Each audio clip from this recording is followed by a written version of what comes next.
I do a little less turning here to help aid, because from back here my visibility is good.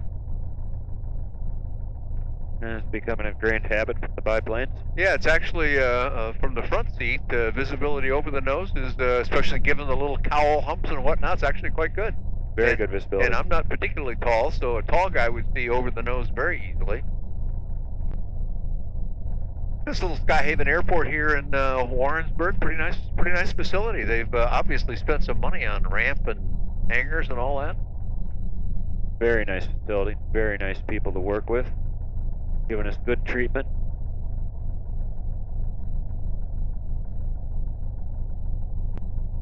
The university program seems to be healthy. The dean of the aviation program, Tony Minetti, seems to be very excited and is looking to add light sport aircraft to their lineup. Beautiful. Which would be very, very exciting. Yeah, it's pretty exciting when somebody like comes out of that background and shows an interest in the newest aspect of aviation, that light sport. Absolutely. Pretty neat.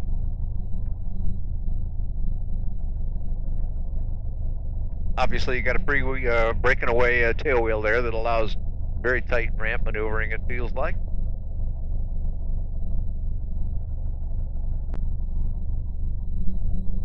Okay, instruments are good. Gas is on, we have sufficient. Yeah, oil temp is now 63, I see.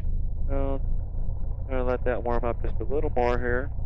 Yeah, we're flying with this 180 horse engine now. While we're waiting on that to warm up a little bit, why don't you tell me just a bit about how you normally behave with the engine and this kind of a warm up, and then when you climb out, you can use obviously full power right away, but you're not to use full power all the time, is that correct? That's correct. We're limited to max continuous horsepower for 5 minutes. 5 minutes, okay. And with this 180 horse, this engine actually has been dynoed and produces over a little 180 horse from what I understand. Is that right? Yeah, it's possible, but with the 180 horse, we definitely want to be pulling back to the 80 horsepower and stay within the light sport limitation. And so what kind of, what number are we waiting for, by the way? What's a good number to see that oil temp get I to? wouldn't mind seeing the oil temp up to 70 before I do my run-up. Okay. I am running multi-viscosity oil in here. Skyhaven traffic 472 Charlie Mike, crossing midfield 2200. Departing to the west, we'll re-enter the pattern. Skyhaven traffic. I suspect our oil temperatures today probably will not exceed 145 degrees. Okay. Maybe 150. It's so cool out, and I do have the ground adjustable cowl flaps opened up, anticipating warmer temperatures. Boy, was I wrong. Oh, I see. And those are, yeah, as you just said, ground adjustable, so you don't have an inside control. You do that based on what you think the weather conditions are going to be for the day. Yes. Okay.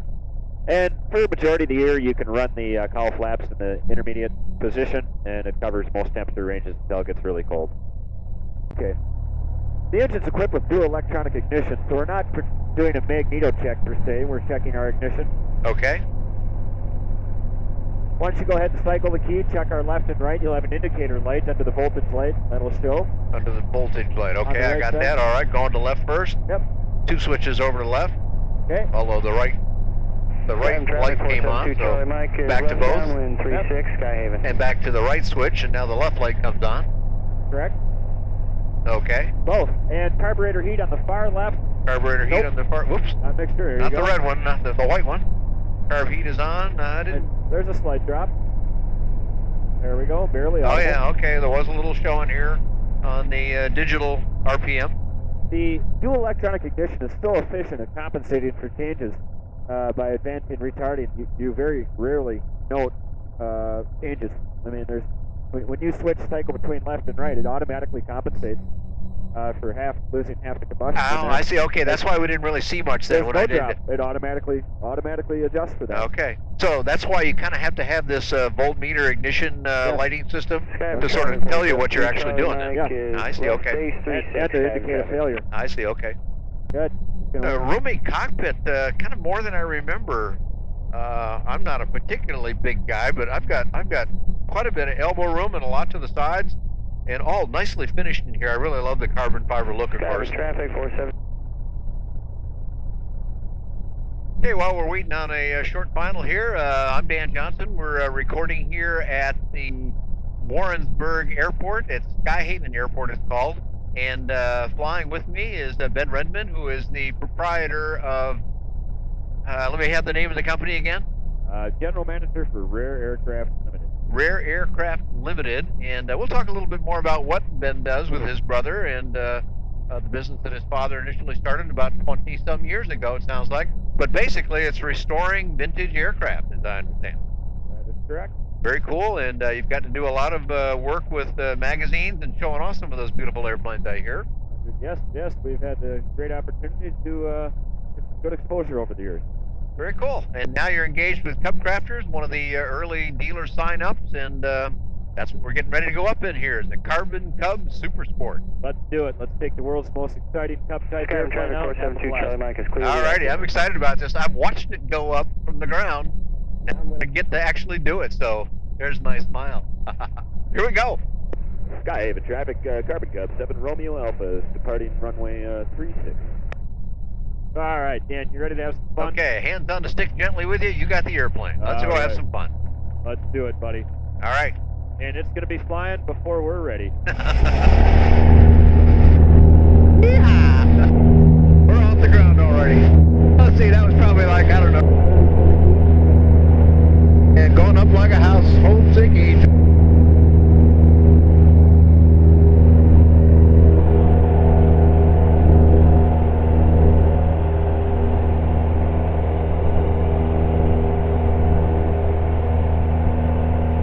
I see we're showing 2,400 RPM out.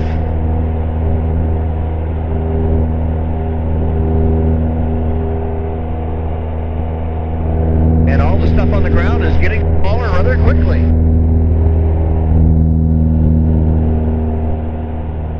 There's 1,000 feet right there, Dan. So there was 1,000 feet in just that amount of time. You know, we can clock that back on the video. It wasn't very long, that's for sure. And now I see we backed off from about 2,400 to 2,100. And that gets us back into that acceptable range for operation.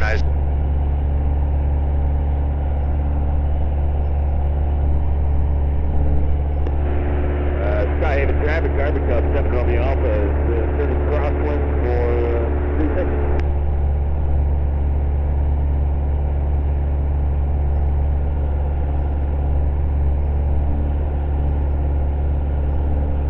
Actually a pretty nice day here. Looks kind of gloomy from the ground, but it looks like kind of a pretty countryside around Warrensburg, Missouri. So we're not too miserable in Missouri today, just a little cold on the ground, but nice and comfortable here in the Cub. Must be feeling a little heat coming through the system. Why don't you go ahead and pull the blue knob on the right of the panel there and give us some cabin heat. Blue knob on the right of the panel? Yeah, we got some cabin heat coming in. Oh, I felt it right away, too. And looking down, we're on downwind now, looking back at the runway. That is... Okay, would you please pull on the carburetor heat? Carburetor heat coming on, full hot. You got it.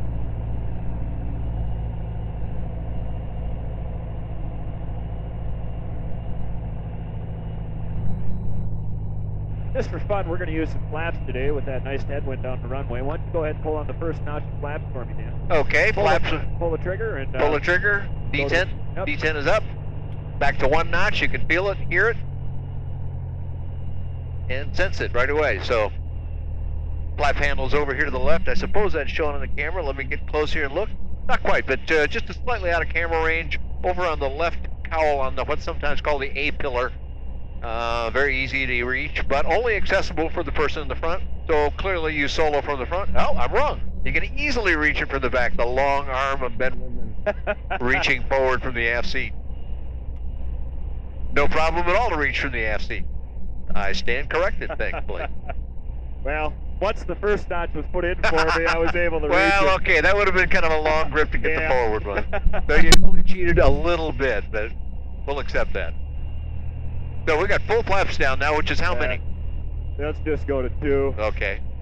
Would you please roll in a little nose down trim for me? Just a little nose down trim, and I didn't see where that was. Oh, I got it right on the top. Got electric trim. Just push the switch forward. Okay, I'm pushing it. Tell me when I got enough. That's good. Okay. I was looking for a wheel. I already forgot where it was. Okay, I'm with you on the controls, but you got the airplane. I'm going to slide to the side here a little bit and let you have even a better view. No need. He's got it down.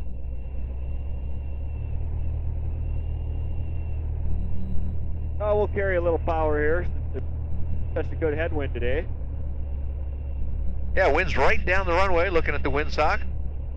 And we're coming in at 60 miles an hour right now. We're not over the numbers yet, but we're getting close to it. It feels like we're just floating in. Of course, we've got a pretty good headwind, so my guess is our forward speed is fairly slow. We're going to come in right short on the numbers here, it looks like. Then got her down real good here. Feels like we're just crawling through the air. Coming back on the nose. Beautiful. Very nice. Okay, let's eliminate the flap. Flaps are coming up. Carburetor heat off. Carburetor heat's going off. You have the airplane, Dan. All right, I've got the airplane now. Okay, go ahead and make a smooth application of power all the way to wide open. Smooth application all the way to wide open.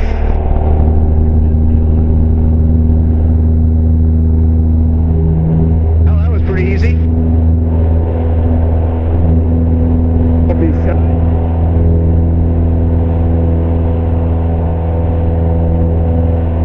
I wanted to climb fast enough here. Woo-ha! This airplane likes to go up, doesn't it? Coming back here to 60. Oh, that's what you...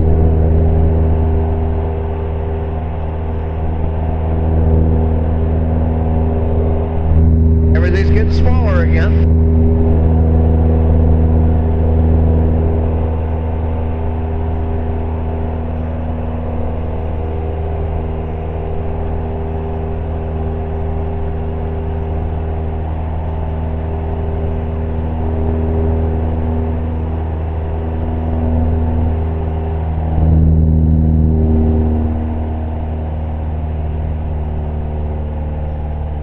What'd you think of that? Wow!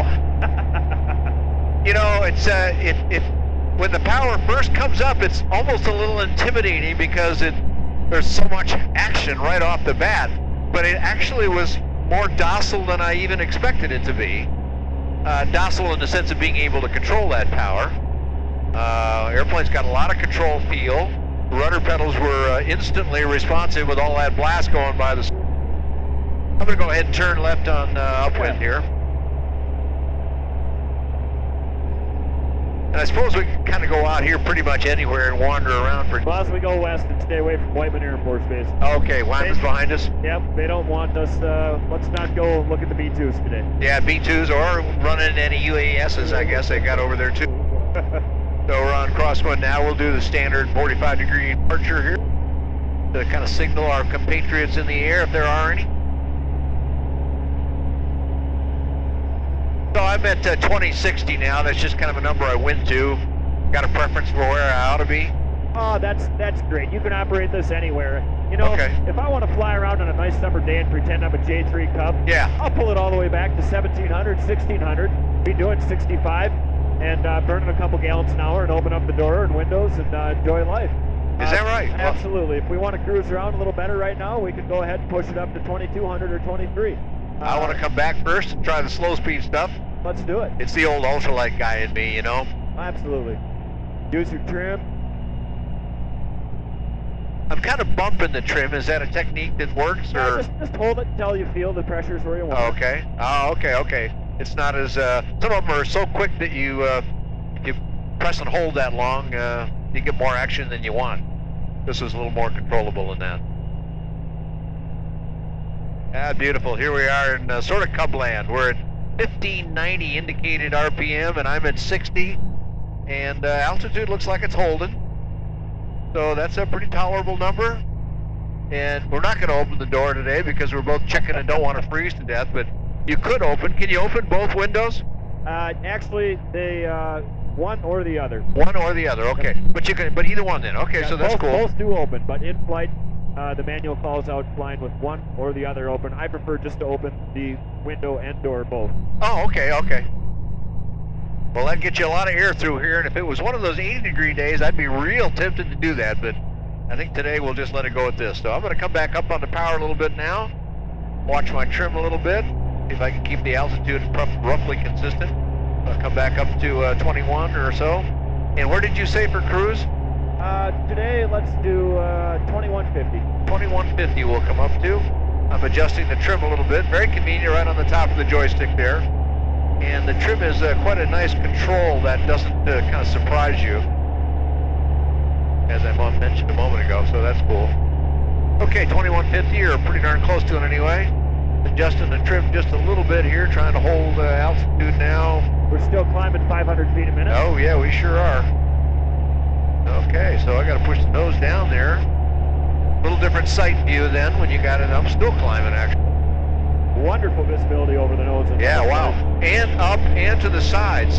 I'm roughly average height, but I feel like I'm about 4 or 5 inches under the wing, so I've got broad visibility out every direction. I finally got the altitude up a little high on the RPM now, though. Let's come back just a scooch here. When I lower the nose, we got a little more rev out of the engine. There we go. Now we're right down the right range. And so we are now seeing, well, it's a little shy of 100.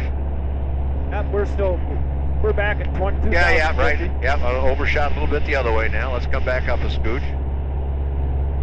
I'm using highly technical terms there, you know, scooch.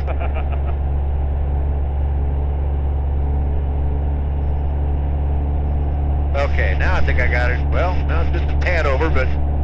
And now I'm climbing just a little bit again, so we'll kind of control that and see what we get.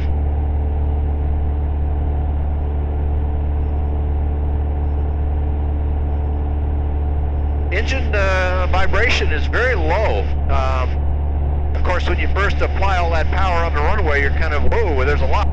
But vibration, it doesn't feel like it's really one of them. I'm not... Up, climbing a little bit again. So that pushes us up somewhere around 100 miles an hour, looks like, if I manage to hold the numbers correctly.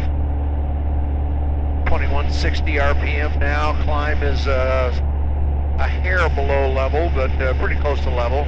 And we're seeing just a little bit shy of 100 miles an hour.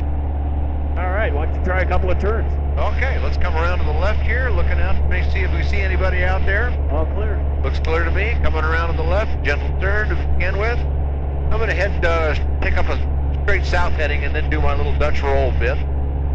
For me, that's usually a pretty good mechanism to sense how the airplane controls. Not that I'll do them so brilliantly well, but I'll learn a lot from it. Very comfortable airplane to fly, though. Responsiveness is just about what you'd expect. Not too fast, not too slow. Kind of that Goldilocks thing, I guess. Okay, it looks like we got the sky to ourselves here. No B-2s, no UASs, and no 172s that I can see.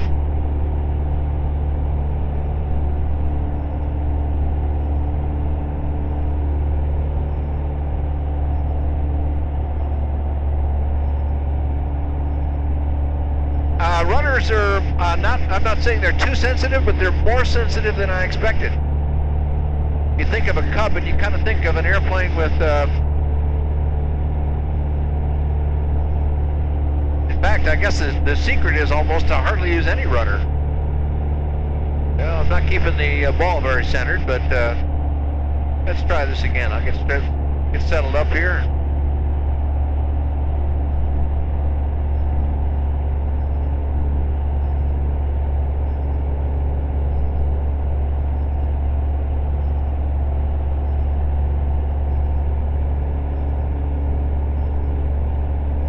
A little better on my ball control now. That's pretty easy. The stick pressures are a little higher than the rudder pressures, it feels like to me. Would you agree with that, Ben? Yeah, stick pressure is slightly higher. Yeah, not a lot. It's not much disharmony, but a little bit there. Of course, some of that is moment arm of where my arm... that would depend a little bit on your body size and your arm strength and things like that, but general maneuverability, man, very nice control response. It's pretty instant. Doing a 90-degree turn here of about, I don't know, 30 degrees bank or so. Roll-out pressures are very similar to roll-in pressures.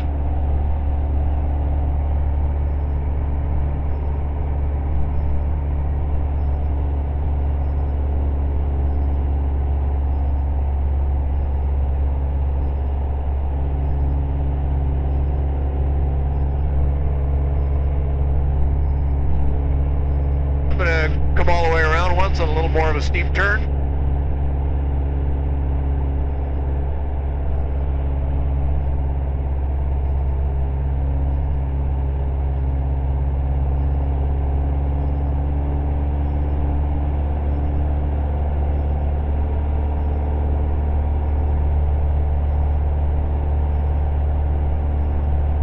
Well, it takes very little, it takes a little extra power to go into a steep turn, but it sure doesn't take much. You can kind of feel this engine working right away.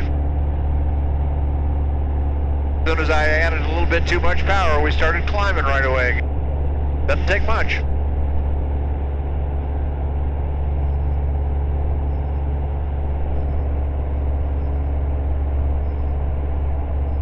Watching the world spin underneath us a little bit. Okay, out of one and roll into the other.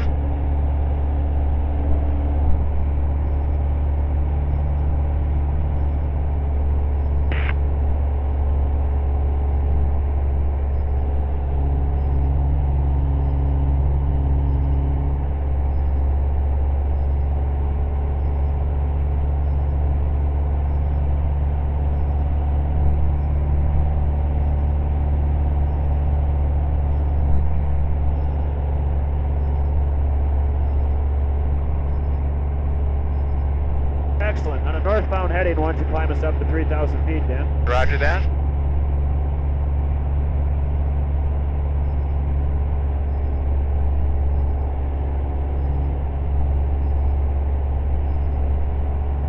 Okay, rolling out. Rolling out. How about an eastbound heading? Let's go back to the north heading. Sure.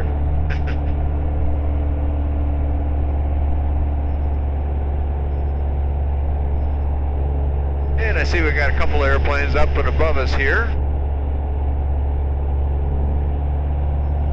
Let's go on up a little bit. We'll keep an eye on them. They're right ahead of us now.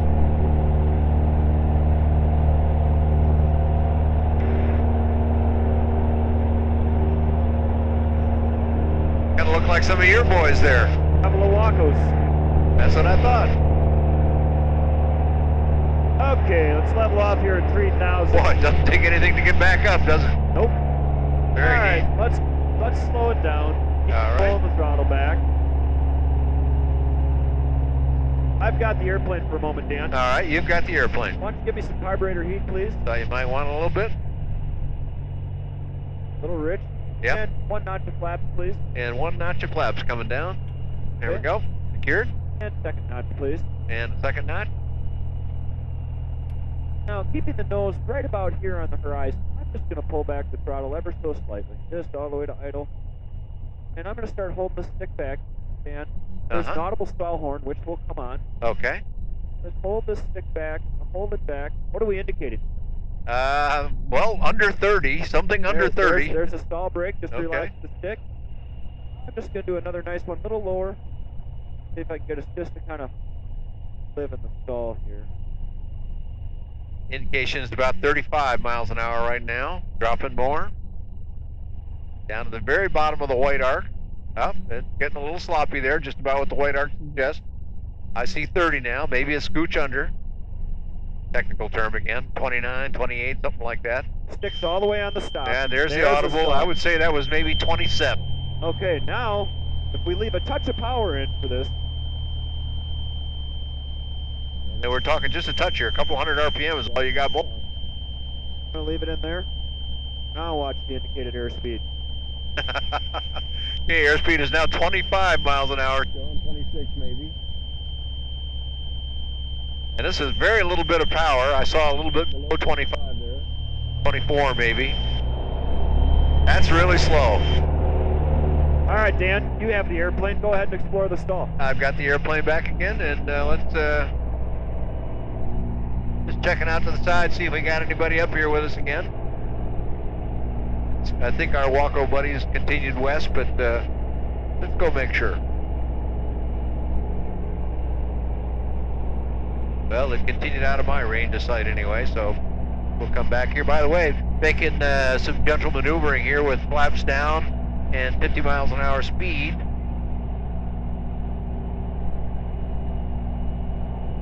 And I've not adjusted the trim, but that's okay. Okay, power's coming back now. Guys to ourselves.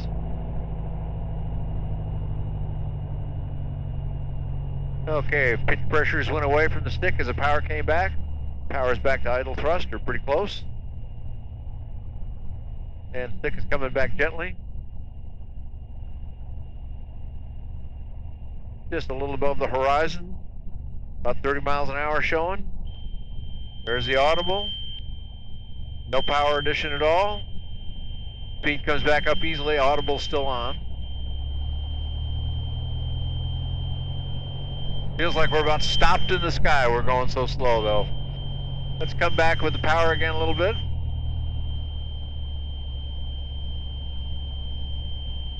I'm going to go a little more aggressive on the stall.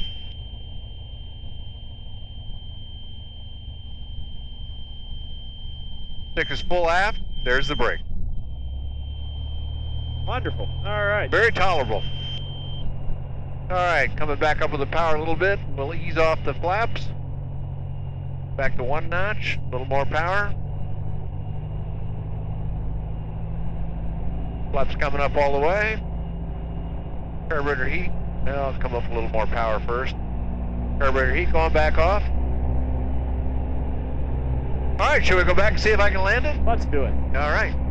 Off to our right, I see the airport. Checking for any traffic first. I don't see any. No B-2s, no UAVs, no 172s. I can see Kansas City off there in the distance, though, I see. So it's not quite as gloomy looking as it was earlier today, maybe. Who knows? Maybe we'll get lucky with some weather tomorrow. Skyhaven traffic, Carbon Cup 1907. Romeo Alpha's on a 45, the entering a left downwind for 36.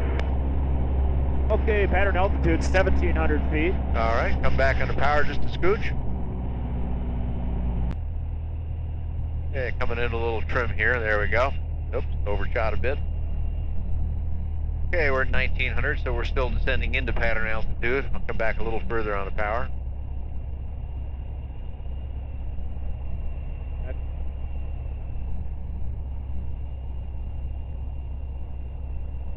All right, we're clear of our obstruction. We can turn base anytime. All right, turning base.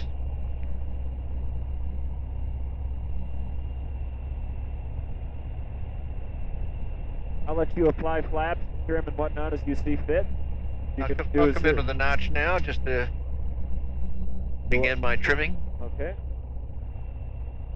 And my approach speed about 60. Yeah, that'll give you a nice buffer until we get down. Okay. Down in it. I'm carrying a little power because I actually got a little low out here. I felt like I'm one of those guys that like high approaches, I guess. That's okay. I never saw the merit in coming into those low Dragging it in. jet jockey approaches or whatever they might be, but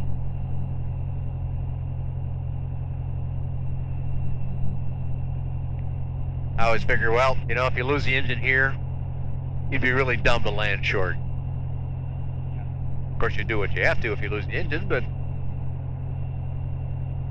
anyway, now it looks a lot more certain to me, so I'm going to come back on the power a little further. I'm going to come in with 1 more notch. Is that what you recommend? Your choice. You can land with You know one what? notch. I'm going to go with just that one. Yeah, it'll work great. It'll work great. Coming back on my power a little bit. Speed is still looking good. Keeping her lined up. Remember to be happy feet. Landing the tail dragger.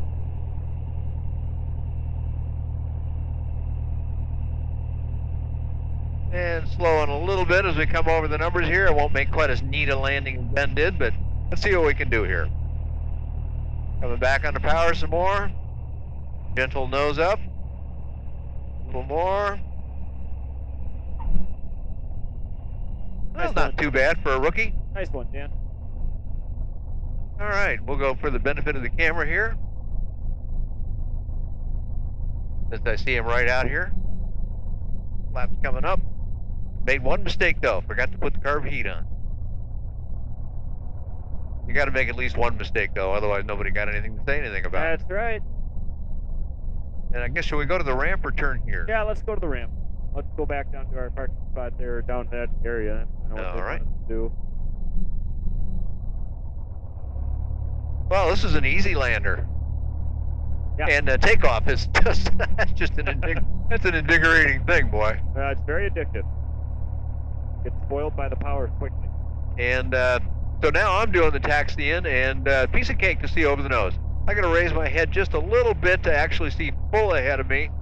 But anybody of standard height, unless you were really short, seeing over the nose from the front seat is just no big deal at all. So I don't really need to fishtail back and forth because I got the center line of the taxiway right in sight.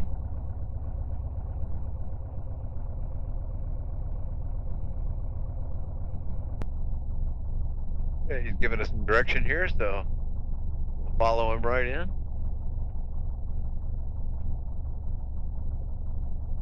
Okay, so I've got strobe off avionics going off. Yep, and then just shut it off with the key. Okay, key off. And master. And then master is off. All right.